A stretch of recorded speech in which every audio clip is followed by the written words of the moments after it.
بسم اللہ الرحمن الرحیم۔ السلام علیکم۔ سیکنڈ ایئر، آج ہمارا جو عنوان ہے مضمون کے لحاظ سے وہ ہے اردو۔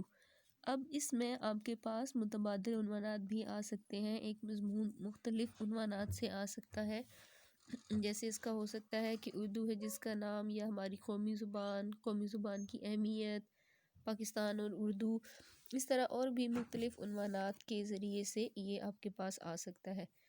ٹھیک ہے، ایک مضمون جو ہے ہم نے وہ تفصیلی مضمون لکھنا ہوتا ہے، 20 نمبر کا ایک سوال ہے، ٹھیک ہے، ہم نے جواب لکھنا ہے 20 نمبر کا، تو اس کے لیے ہمارے پاس تفصیل موجود ہونی چاہیے اتنی کہ ہم اچھے مارکس لے سکیں، اچھے نمبر حاصل کر سکیں۔ اب اس کے لیے ہمارے پاس پہلے مضمون کا ایک خاکہ ہو جانا چاہیے، ہمیں چاہیے کہ ہم دیکھیں کہ ہمارے پاس اس مضمون سے متعلق کتنا مواد موجود ہے۔ اس کے لیے ہمیں اس کے اہم نکات دیکھ لینے چاہیے، ہمیں اس کے چھوٹے چھوٹے نکات دیکھ لینے چاہیے کہ اس مضمون میں ہم ان چیزوں کو شامل کر سکتے ہیں۔ مثلا سب سے پہلے آپ نے جو بھی مضمون لکھنا ہے، جس چیز کے بارے میں ہے، آپ لکھیں گے اس کا تعارف، ٹھیک ہے، اہم نکات میں آپ نے اس کا تعارف لکھ لیا۔ جیسے آپ نے لکھا اردو، ٹھیک ہے، اردو زبان آپ نے لکھا، اس کا مضمون لکھنا ہے، اس میں آپ نے تعارف لکھنا ہے۔ تو اردو جو ہے، آپ لوگوں کو جیسے پتہ ہے کہ اردو زبان جو ہے وہ پاکستان کی قومی زبان ہے، یہ وہاں کے پاکستان میں، سارے پاکستان میں بولی جاتی ہے، ٹھیک ہے۔ اردو زبان جو ہے، یہ اردو کا مطلب جو ہے لشکر ہے، ٹھیک ہے، لشکر کے ملاپ سے یہ زبان وجود میں آئی، بہت سی زبانوں سے مل کے یہ زبان بنی۔ تو جب آپ نے تعارف لکھنا ہے جس چیز کا بھی، یہاں پہ آپ اردو کے بارے میں لکھ رہے ہیں، ٹھیک ہے، تو آپ اس کا تعارف لکھیں گے۔ جیسے آپ لکھیں گے کہ اردو جو ہے وہ، جیسے آپ لوگوں کو پتہ ہے کہ یہ مختلف ادوار میں مختلف ناموں سے رہی تھی، کبھی اسے ہندوی، کبھی لاہوری، کبھی ہندی، کبھی اردو معلی، اور مختلف ناموں سے اس کو بلایا جاتا تھا، مطلب اس کو پہچانا جاتا تھا۔ آخر کار یہ جو ہے وہ اردو کے نام سے پہچانی جانے لگی، اردو نام سے یہ معتبر ٹھہری، ٹھیک ہے۔ اب آپ دیکھیں، آپ نے تعارف میں لکھ دیا، ٹھیک ہے، تعارف آپ نے اس کا لکھا، ٹھیک ہے۔ تو اس تعارف کے بعد آپ نے کیا کرنا ہے، آپ نے دیکھنا ہے کہ اب اس تعارف میں آپ نے جو کچھ لکھنا آپ نے لکھا، ٹھیک ہے، آپ اس کا تعارف کروا رہے ہیں جی اردو زبان کا۔ اب آپ اس کے اور نکات دیکھیں، اور اس کے کیا ہو سکتے ہیں۔ اردو ہماری قومی زبان ہے، ٹھیک ہے، پاکستان کی قومی زبان ہے، مختلف علاقوں اور خطوں اور صوبوں کے درمیان یہ رابطے کی زبان ہے، ٹھیک ہے۔ اور جو بھی علاقہ یا خطہ ہوتا ہے، ٹھیک ہے، ہم کسی علاقے یا خطے سے تعلق رکھتے ہیں، پاکستان کے مختلف صوبے ہیں، تو ہر صوبے یا علاقے کی ایک اپنی زبان ہوتی ہے، جو ان کی اپنی مادری زبان یا علاقائی زبان ہوتی ہے، ٹھیک ہے۔ تو تمام صوبوں کے لوگ ایک ہی زبان وہ نہیں جانتے ہوتے، دوسرے صوبوں کی زبان، لیکن اردو زبان جو ہے وہ تمام جو پاکستانی ہیں انہیں وہ بولتے ہیں ایک دوسرے کے ساتھ۔ یہ جو ہے نا، وہ آپ کہیں کہ ناشناؤں کے درمیان آشنائی کا ایک طریقہ ہے، ٹھیک ہے۔ علامت اتحاد، اس کے بعد جذبات، احساسات اور خیالات کا ذریعہ، اپنے جذبات کو، اپنے احساسات کو، اپنے خیالات کو بیان کرنے کا یہ ایک ذریعہ بھی ہے، ٹھیک ہے۔ اچھا، اب اگر آپ دیکھیں تو رابطے کی زبان ہے، جیسے میں نے آپ کو بتایا کہ اردو تمام جو پاکستان کے صوبے ہیں ان کے درمیان ایک رابطے کی زبان ہے، مختلف زبانوں کا ملاپ، ٹھیک ہے۔ اچھا، ہم اگر دیکھیں تو ایک اندازے کے مطابق جو اردو کی ابتدا ہے وہ ہوئی تھی جب سلطان محمود غزنوی اور شہاب الدین غوری جو ہے نا، وہ ہندوستان پہ بار بار حملے کر رہے تھے۔ ان حملوں کے نتیجے میں فارسی بولنے والے مسلمانوں کی جو مستقل حکومت ہے وہ پنجاب میں قائم ہوئی، اور دہلی کی حکومت کے قیام سے تقریباً 200 سال تک یہ جو فاتحین تھے وہ یہاں قیام پذیر رہے، وہیں پہ انہوں نے اپنی حکومت جو ہے وہ جمائی۔ اب اتنا طویل عرصہ تھا، تقریباً 200 سال تھے، تو اس عرصے میں جو بنیادی ڈھانچہ تھا، ٹھیک ہے، وہ جو صورت پذیر ہوا، اور اس نظریے کی جو صداقت کے ثبوت ہیں ان میں شیرانی صاحب تھے۔ انہوں نے اس علاقے کے بہت سے شعراء کا کلام بھی پیش کیا، اس میں پنجابی، فارسی اور مقامی بولیوں کے اثرات بھی تھے، تو ان سے ایک نئی زبان کی ابتدائی صورت نظر آتی ہے، ٹھیک ہے۔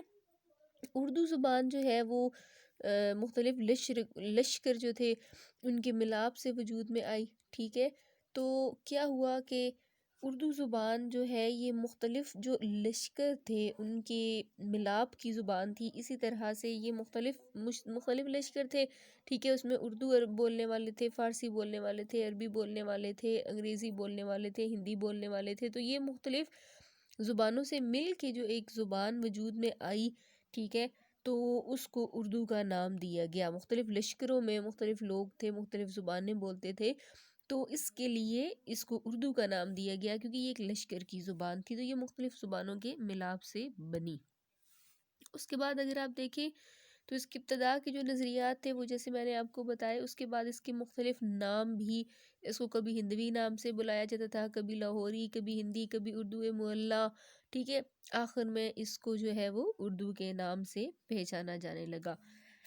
اردو کے فروغ کے اسباب، ٹھیک ہے، اردو کے فروغ میں اسباب میں جو سب سے زیادہ حصہ ہے وہ ان صوفیاء کرام کا ہے کہ جو لوگوں سے اس زبان کو رابطے کے اظہار کا ذریعہ بناتے رہے، ٹھیک ہے۔ اگرچہ یہ زبان کی ابتدائی صورت تھی لیکن بہت جلد اس زبان نے ایک عوامی زبان کا درجہ حاصل کیا، ٹھیک ہے، ایک نئی زبان تھی ہندوستان میں، ٹھیک ہے، لیکن بہت جلد اس زبان نے ہندوستان میں لوگوں کے اندر، عوام کے اندر جو ہے نا وہ بات چیت کا یہ زبان ذریعہ بن گئی۔ صوفیاء کرام اس زبان میں نہ صرف بات چیت کرتے تھے بلکہ اشعار جو ہے نا وہ بھی اسی زبان میں کہتے تھے۔ مغلیہ دور میں یہ زبان باقاعدہ طور پہ شاعری میں استعمال ہونے لگی، جیسے آپ مثال لیں کہ ولی دکنی جو تھے وہ پہلے اردو غزل گو اور شاعر انہیں کہا جاتا ہے۔ پھر مغلوں کے دور جو تھا، دور زوال جو تھا نا مغلوں کا، اس میں بڑے بڑے شعراء مثلاً میر درد، میر تقی میر اور غالب، اور ان لوگوں نے اسے ذریعہ اظہار بنایا، ٹھیک ہے۔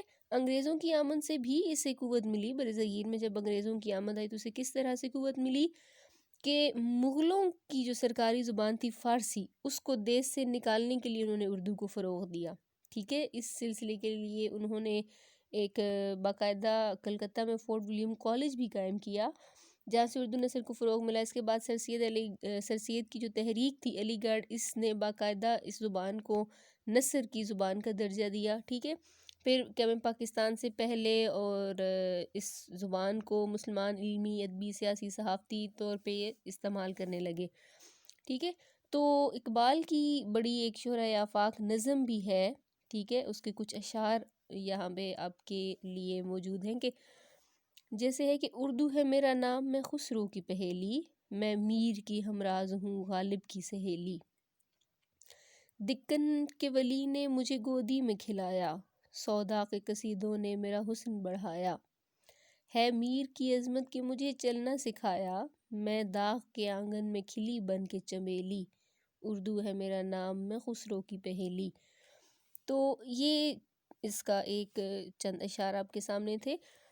تو یہ چند اسباب تھے کہ جو اردو کے فروغ کے بنے۔ قیام پاکستان میں جو اردو کا کردار ہے، برصغیر پاک و ہند کی جو جدوجہد تھی، جدوجہد آزادی، اس میں اردو ہی رابطے کی زبان تھی، ٹھیک ہے۔ سیاستدانوں نے اسی زبان کو ذریعہ اظہار بنایا، مقررین اسی زبان میں لوگوں کے اندر جوش اور جذبہ پیدا کرتے تھے، زیادہ تر اسی زبان میں جو ہے وہ تقریر کی جاتی تھیں، اور مسلم قوم جو تھی ہندوستان کی، اس کے اندر جذبات کو گرمایا جاتا تھا۔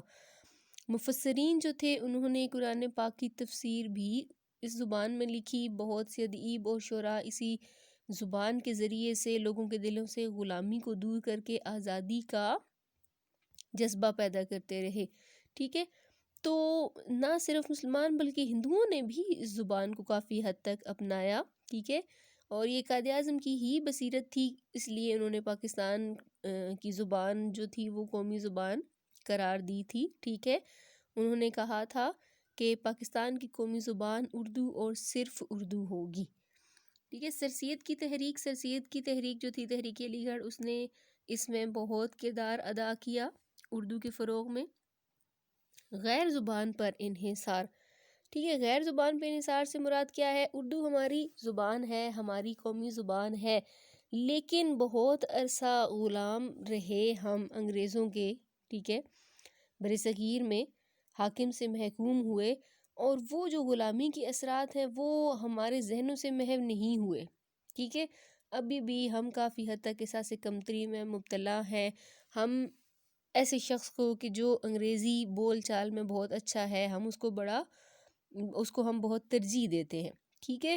انگریزی اس خیال سے بھی ضروری ہے کہ یہ ایک بین الاقوامی زبان ہے، اس کو پڑھنا ضرور چاہیے، یہ نہیں کہہ رہی میں کہ یہاں پہ کہ انگریزی کو نہیں پڑھنا چاہیے، لیکن اس کا یہ مطلب نہیں ہے کہ ہم اردو کے مقابلے میں انگریزی کو زیادہ اہمیت دے دیں، ٹھیک ہے۔ آپ اس کی مثال ایک دیکھیں، ٹھیک ہے، غیر زبان پہ نثار کی ایک مثال آپ دیکھ لیں کہ ہمارے ہاں کوشش کی گئی، ٹھیک ہے، لیکن اس کے باوجود اگر آپ بی اے کے مضامین میں دیکھیں تو بطور لازم مضمون اردو نہیں پڑھائی جاتی جبکہ انگریزی پڑھائی جاتی ہے، انگریزی بطور لازمی مضمون پڑھائی جاتی ہے، ٹھیک ہے۔ اگر اس کو دیکھا جائے تو اردو زبان کے جاننے والوں کے لیے یہ باقاعدہ ایک اردو زبان کی توہین ہے، کیونکہ آزاد قومیں جو ہوتی ہیں وہ اپنی زبان، اپنی تہذیب و روایات اور اپنے لباس اور ان چیزوں کی جو عزت اور توقیر اور وقار ہے اس کو قائم رکھتی ہیں، لیکن افسوس یہ ایک المیہ ہے کہ ہم نہ صرف اپنی زبان بلکہ اپنے لباس اور ہر چیز میں جو ہے نا وہ ہم ان سے ہر چیز یہ کہیں کہ ہم مسار لے رہے ہیں۔ انور مسعود جو ہے انہوں نے اس رویے پہ طنز بھی کیا ہے، اس رویے میں انہوں نے کہا بھی ہے کہ میرا افسر ہے بہت قومی زبان کا شیفتہ، اور کیا اس شخص کی تعریف میں لب کھولیے، اپنے ماتحتوں کو بھی تلقین کرتا ہے یہی، یعنی انگریزی میں کہتا ہے کہ اردو بولیے۔ انگریزی زبان سے مروب ہے یہ نسل، ٹھیک ہے، اور جو میں نے آپ کو کہا کہ بی اے میں کوشش کے باوجود بھی اس کو لازمی مضمون کے طور پہ نہیں پڑھایا جا رہا، تو اس میں ایک بڑی وجہ ہے اقتدار کی سستی بھی ہے، وقت کی ضرورت ہے۔ ہم آزاد قوم ہیں، ہمیں چاہیے کہ ہم اردو زبان کو ہی اپنا ذریعہ تعلیم بھی بنائیں اور دفتری زبان بھی، ٹھیک ہے، اور یہ ایک وقت کی ضرورت ہے کہ ہم ایک مضبوط قوم کی طرح دنیا کے سامنے آئیں، ٹھیک ہے۔ تو مضبوط قوم ہم اپنی زبان کی، اردو زبان جو ہے، ٹھیک ہے، وہ اسلامی فکر اور نظر کی حامل زبان ہے، ٹھیک ہے، یہ ہماری تہذیب اور ثقافت کی عکاسی کرتی ہے۔ آج کل انگریزی زبان مسلط ہے اور یہ جو غیر ملکی غیر اسلامی زبان ہے اس نے ہماری سوچ کو، ہماری تہذیب کو بالکل توڑ پھوڑ دیا ہے، ٹھیک ہے۔ انگریزی سیکھنے میں زیادہ زور انگریزی سیکھنے پہ دیا جا رہا ہے، اپنی تہذیب کو چھوڑ کے غیروں کی تہذیب کو اپنایا جا رہا ہے، اور یہ وقت کی ضرورت ہے کہ ہم اپنی زبان کو اپنائیں، ٹھیک ہے۔ اسلام دشمن تصورات جو ہے نا، یہ سارے اس زبان، انگریزی زبان جو ہے اس نے ہمارے اندر ان چیزوں کو پیدا کرنا بہت سے لوگوں میں شروع کیا ہوا ہے۔ تو اس کے بارے میں انور مسعود نے کہا کہ طرز لباس تازہ ہے ایک شکل احتجاج، فیشن کے اہتمام سے کیا کچھ عیاں نہیں ہے، لڑکیوں کو یہ شکوہ کیوں لڑکیاں ہیں ہم، لڑکوں کو یہ گلہ کیوں لڑکیاں نہیں، ٹھیک ہے۔ اچھا، اردو کو اس کا جائز مقام نہیں ملا، ٹھیک ہے، جو مقام ملنا چاہیے تھا۔ آپ دیکھیں کہ ہر زبان جو بھی جس ملک کی ہوتی ہے اس ملک میں اس زبان کی بڑی اہمیت ہوتی ہے۔ آپ چائنا میں چلے جائیں، کہیں پہ بھی چلے جائیں، ٹھیک ہے، کسی انگریز ملک میں چلے جائیں کہیں پہ، تو وہاں پہ ان کی زبان جو ہوتی ہے اس کو اس کا مقام حاصل ہے۔ اردو کو اس کا جائز مقام دینے کے لیے بڑے جرأت مندانہ فیصلوں کی ضرورت ہے، اور جرأت مندانہ اقدام قوموں کے اندر جو قوموں کے در و دیوار اور ان کا رخ و روغن ہوتا ہے نا اس کو بدلا کرتے ہیں، یعنی قوموں کا چال چلن اور قوموں کی تقدیروں کو بدل دیتے ہیں، ٹھیک ہے۔ تو ایسے جو فیصلے ہیں اس سے دل میں قومی وقار، احساس اور یہ چیزیں ضروری ہیں۔ اب یہاں پہ ضرورت کس بات کی ہے کہ یہ احساس یقین کے سانچے میں ڈھل جائے۔ اگر قوم وقار اور ملی تشخص کا احساس اور یقین بن کر ہمارے دلوں کا حصہ نہ بنا قومی وقار، تو اردو قومی زبان ہوتے ہوئے بھی پسماندہ اور یتیم رہے گی۔ ٹھیک ہے، شاعر کہتے ہیں کہ اب کا نہیں یہ ساتھ، یہ صدیوں کا ساتھ ہے، تشکیل ارض پاک میں اردو کا ہاتھ ہے۔ ہمارے سرمائے کا ورثہ ہے یہ زبان، ٹھیک ہے۔